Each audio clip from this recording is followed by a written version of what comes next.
Today is Sunday and today I'm gonna be out with Glenn Abucay. So Glenn and I will go out and find some of the healthiest places to eat in Cebu.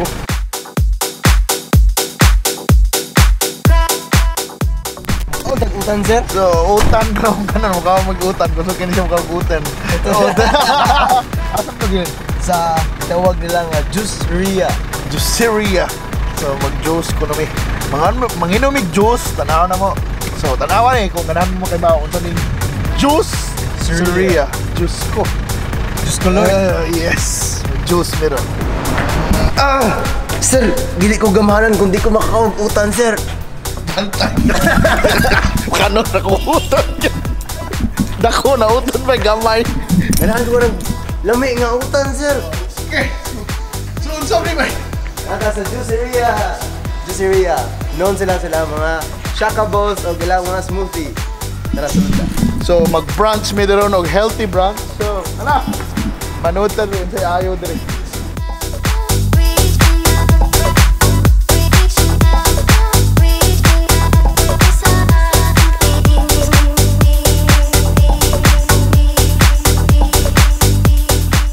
Kaya Anthony Joy Reyes. Joy ano? Joy. Hi. Muna yung gitawag na Detox Bowl, Avocado Toast, the big green. Mag-look mo daw.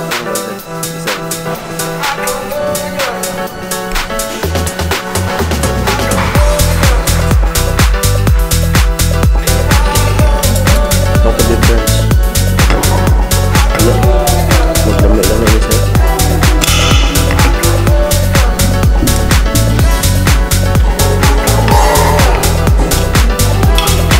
Avocado toast. So, dilawan ako ng big green. Nag-record na? Kasi magkaliwat ng papay sir.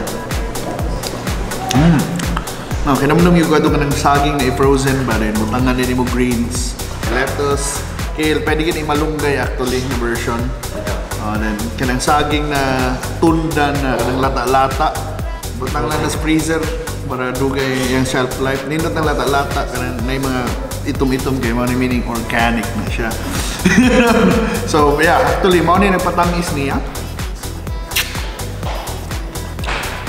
Yeah, at least hindi kaya siya weird of flavor, which is the nice thing about kale there is medyo neutral yung flavor, unlike kanang mga malunggay na medyo strong ra kayo na nangwa na kasi kung waka na anan sige na nung kaganahan mag-shake juice kani wow sayon ra imnon nagay pait-pait gamay pero di git parehos. So akong dalawa na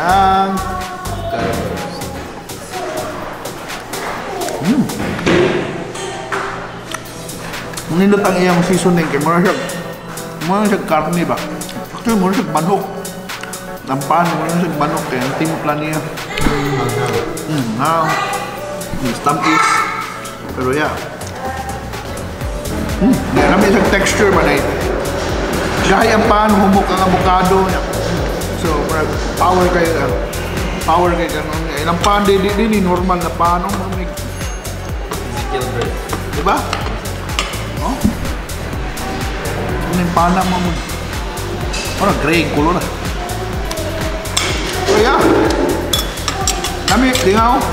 Ang mga healthy dito yung Juiceria. Alam ko, yung energy bowl nila is yung texture niya marang ice cream actually. Kung magtiyong ka, kung makakabaw sa mga ikaw. Mara siya ice cream? Namat siya. Yeah.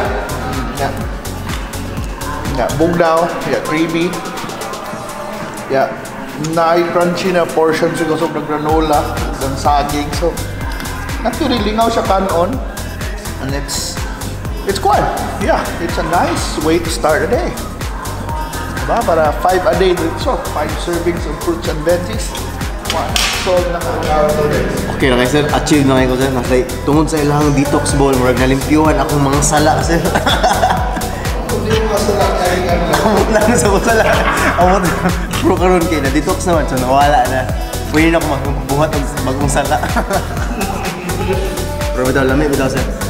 Achieve ko sa avocado toast nga naay Ezekiel bread.